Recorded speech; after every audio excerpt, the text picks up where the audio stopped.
Hey guys, this is going to be the first episode of a new series called What Went Wrong, which is basically where I'm going to be analysing games sent in by you to freddybabesgwent@hotmail.com, and yeah, I'm going to be going over possible lines of play, misplays, that sort of thing.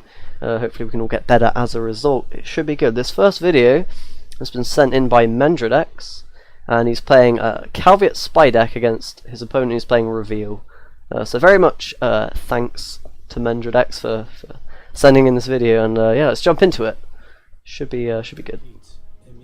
Okay, so with the mulligan, we're going to be seeing, looks like all gold cards and no silvers right now. What's he going to drop? Presumably some bronze cards here. Ambassador goes as a roach, you need to get rid of that. Obviously that's right.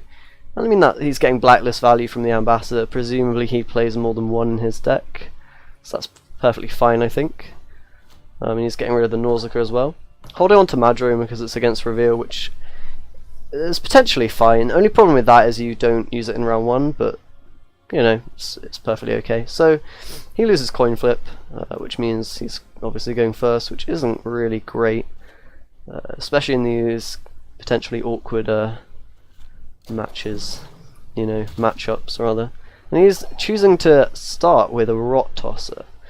This might be a little bit questionable right off the bat, because you know you're playing a Rot Tosser onto an empty board where it's not going to find a lot of value. Your opponent just won't play into that. You can play spies onto that row, but then you're only going to max get one spy down in that time, because otherwise it will go off before that.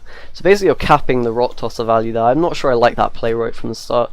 It's probably better to get out an Imperial Brigade or something like that from the Calveit ability, or an Emissary. That's probably a slight misplay right off the bat, but you know, just losing a tiny bit of value, and you're not able to match the tempo that this Reveal player is putting out when he's pulling 3 foot soldiers with his ability. So we do have Emissary into Ambassador, buffing up the Rot Tosser. We see those spies get placed on front row instead of back row, meaning they're not going to get killed by the Rot Tosser, by the Cow Carcass rather, which is kind of bad. But then again, I guess he's trying to block any potential siege row units the opponent plays. So we see him play Cantarella, and he's still ahead on points. That is really a bad start for Mendredex here, because he's now 2 cards down no matter what he does, unless he plays a spy himself. Now he's opting for Calveit here to try regain some tempo. And he's going to do that with Imperial Brigade, presumably. And that's probably right, but you've basically got into this situation because of a low tempo play from the Rot Tosser at the beginning, and then a vanilla, what was it, 6 strength Ambassador. So your opponent's playing a huge number of points, and then you're playing Emissary, Ambassador, and Rot Tosser, which are really quite low tempo. That means you're 2 cards down now, which is a problem. And now Mendredex can you know, regain the card advantage with Rainfarn and find Cantarella, but he's opting not to do that. Instead he's going for tempo, which isn't necessarily bad now. If he hits all of the 2s, it's going to be a big 13-point swing, so it might give him an opportunity to pass if he wants it. His opponent can of course pass 2 cards up at any point, and it's not necessarily bad, because Mendredex here, he has Rainfarn for that Cantarella. His opponent will have no carryover, so if he wants to get card advantage back, he can. So we see Seric come down on Asaya, which is pretty awkward, because now he doesn't want to pass, obviously. It'd be a tie on a card down, which is pretty bad. So he's again having to play more cards, and this basically all stems from the low tempo plays we saw in turns 1, 2, and 3. This whole situation. I'll just pause it here. This whole situation could be solved by starting off with a bit higher tempo, something like a Calveit to look for options, find Imperial Brigade, and start slamming the emissaries for points. Then you can return the spy when he plays it with the Rainfarn in hand. You only lose a few points on that spy as well if you have Imperials already down. So that's probably where this first round went a little bit awry, now playing into 2 cards down potentially, or losing on even cards if that's the way it goes. But you know, Mendredex is salvaging it here. He keeps playing, which is probably a good idea at this point. It's better to win 2 cards down with a spy in hand than lose on even with a spy in hand, usually. Usually that's how it goes. So what his opponent does here, he chooses to pass, which is probably sensible given he's losing 13 points. So we see Mendredex is 2 cards down now. He has some tools to do with the reveal win conditions, which are big buffed up spotters in round 3, and Nilfgaardian Knights. He's got the Igni, he has the Madrome. I would have liked to see him put Peter on the top of the deck with the Stefan, rather than, I think he put Nausicaa Brigade on the top. Yeah, he did. But I mean, that card's also quite okay. It's just Peter's probably more valuable, and then it... Oh, he's not mulliganing that Sire away, which means he probably wants to play it this round. I mean, it's potentially fine. I'm gonna pause it in a minute. We'll just go through this next couple of minutes of gameplay. So he's going for the Rainfarm Cantarella, and presumably after that he's gonna play some dead cards out, deciding whether he wants a Rot Tosser or not. Now I would take that because they're pretty great against Reveal, who do not usually have a lot of options to deal with them. Maybe Orcs is the one way, unless they're running removal spells of some kind. Opponent plays Cynthia. And this is awkward. So he's playing a Sire now, which is kind of awkward because he wants to put Roach back in, which means he could have it as a draw, or pull it off Joachim later. If he'd played it before the Rainfarm, you could have got the Roach out, but then again, you don't want to do that either, because then you're getting points where they're not needed, basically. So I'm just going to pause it real quick here. Essentially, Mendredex has chosen the line to play a Cantarella. He's not going to care too much about card advantage in round 3. Like, he basically, at this point, after winning round 1, 2 cards down, you either have the option to play into round 2, or you can straight pass and make your opponent play a card. If he straight passes and makes his opponent play a card, in this situation, he'll only be 1 card down, and then he can mend the card advantage in round 3 with Rainfarm Cantarella. So that's what I would have probably done, is dry pass and played Cantarella off Rainfarm for only a 6-point spy, which isn't too bad. Plus it will lose some strength due to the Impera Brigades that he'll play as well. And that way you'd have card advantage in round 3, which is very valuable when you're playing cards like Madrome, Igni, and Peter, for example, which really benefit from having last say against those big buffed up spotters. So that's probably where this, probably another misplay, is playing the Cantarella. Essentially, you're not getting any extra card advantage by doing this. You could have gained the card advantage just by dry passing, and then playing the Cantarella round 3. But yeah, we'll carry on.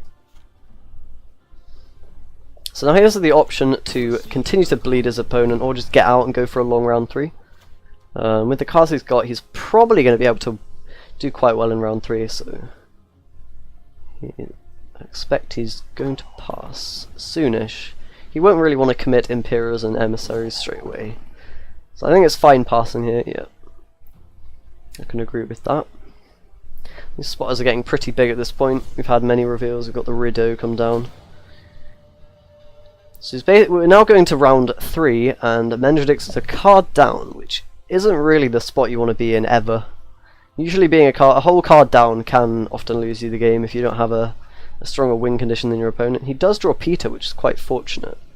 As I said, putting that on the top of the deck with Stefan's probably a good idea against Reveal, who are going to be playing the spotters, which you really need to nuke down. He's checking the graveyard, so it doesn't look like there are any targets in the graveyard, apart from his own emissaries and ambassadors. I'm no mage. The opponent's just going to play a card out. So there are options here. He's going to go for the Joachim, it looks like. This is risky because it can draw a Roach, which he put in the deck, but I mean, he ends up fine for him. So that's a big swing.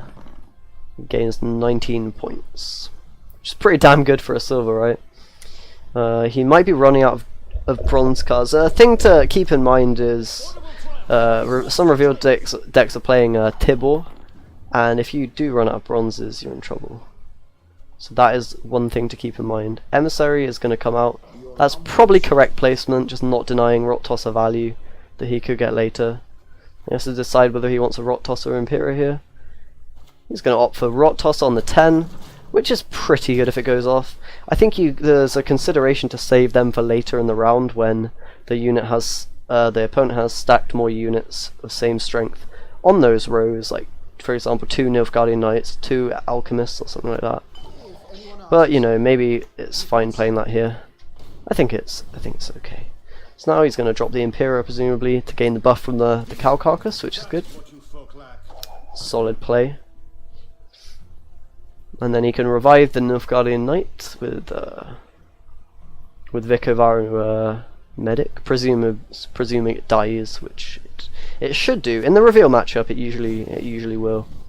He has a Thunder, so he does remove the Cow Carcass. So now I'd say you have to either play Brigade, Nausicaa, or the Vico.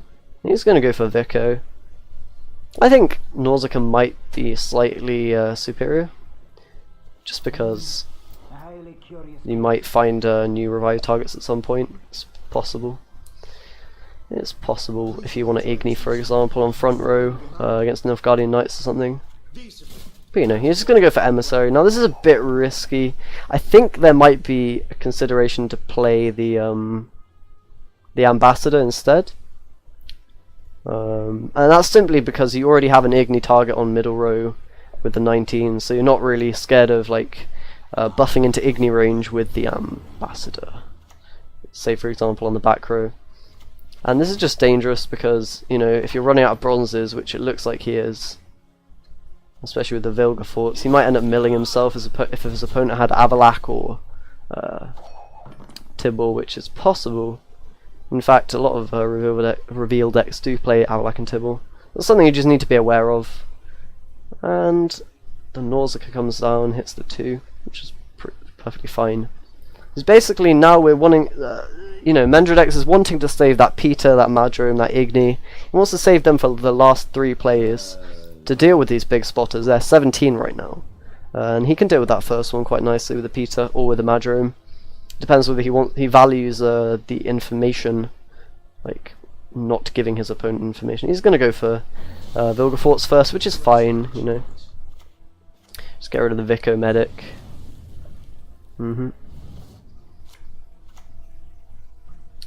Yep, and so he gets the Thunder. He should use it on Alchemist. He does. So the way that this game will be lost is essentially big point swings in the final few turns by his opponent. And that could have been avoided if he got card advantage correctly in round 2 and 3, dry passing and then playing Cantarella round 3. I think that would make this game very winnable. And there's a Tibble, so that is quite the problem, because no bronze cards left in deck. And that's something you should just be aware of. I mean, it was quite unlucky, to be honest, that he got the bronze off the Vilga forts, you know. But at the end of the day, it's probably a misplay, thinning deck so much, potentially. He just goes for Peter now. And this is looking pretty close, assuming the opponent doesn't have something really big. He does. He has an Igni. It's difficult to play around that at that point after you've pulled the Yerkin. You know, long round Igni is going to get value, that's how it works. And now, because Mendredix doesn't have last say, he can't deal with the Nilfgaardian Knights on the front row using Igni. He can't get double value off that, nor can he hit a spotter with the Madrome for last play, so he's basically out of options in this scenario.